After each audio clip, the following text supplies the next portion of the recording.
Vola mitetina roa hetsy ariary ankehitriny no voangona ao amin'ny Fokontany Mangarivotra mba hanatanterahana fanadiovana faobe iadina mety fipartahany aretina ao amin'ny Fokontany misy azy ireo.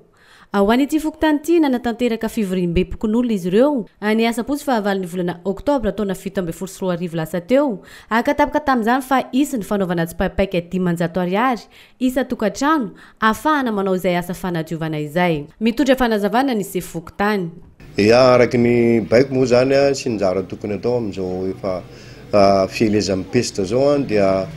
tsy maintsy nanao fivoriam-be aloha ny asabotsy lasa teo zany mba azahoana mifampidinika amin'ny fokon'olona hoe inona ny atao amin'le anadiovana satria i raha malala ao ny miasa ao ny asa mandarazy tsy maintsy atrehana moa eto koa zany ny be deabe ny olona manana andraikitra ambony dia tsy mety anefa raha ohatra ka tsy maintsy fampidiniana zany ny tokony anadiovana ka dia tapaka tamin'izay zany fa nanao tsipaipaika 500 isaky ny carnet zany isaky ny carnet Fokontany zany no angonina anaovana ny fanadiovana dia tena marina zany androany zany no farany andaovana azy araky ny tapaka teo ka raha misy zany le araky ny lany teo zany hoe fitakinan'io satria tsy maintsy takina isam-barabarana io dia mazava loatra fa tsy maintsy misy zany ny tambikarama ny olona pitaky any efa lany teo zany fa tsy zany namorona zay ka alaoery ary zany fa mbola amenay limo kely amenay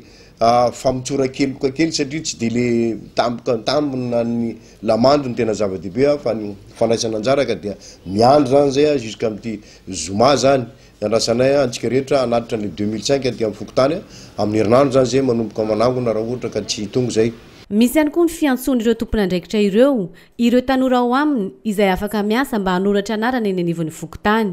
Dia eto kosa dia fa araky ny fivoriana teo zany dia miantso ny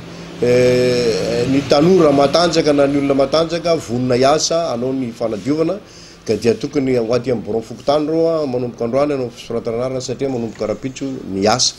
ny diovina amin'izany moa dia misy canal eo amin'ny 900 mètres eo eto a Mangarivotra. Misy ihany koa ny eo amin'ny canal ny elakelan'ny Notre-Dame Saint-Gabe ao amin'ny secteur 2 ihany koa misy toerana maloto amin'ny secteur 5 any amin'ny secteur 3 sy ny sisa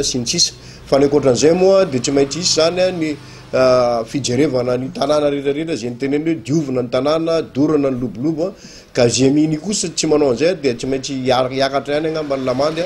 hiakatra koa ny fanasaziana satria atsika menakavy ny fahasalamana rehefa salama ary rehefa marary io dia pesta mifindra io atsika rehetra koa marary ka noho izany tompona andraikitra ny tsirairay amin'ny fanadiovana ny ray metatra manodidina azy. Misy 700 ireo carnet efa voaray nandoa ity tsipaipaika ity tao amin'ny fotoana nandalovana teny an-toerany izay marina moa fa ahitana ponina miisa 704 ny Fokontany Mangarivotra.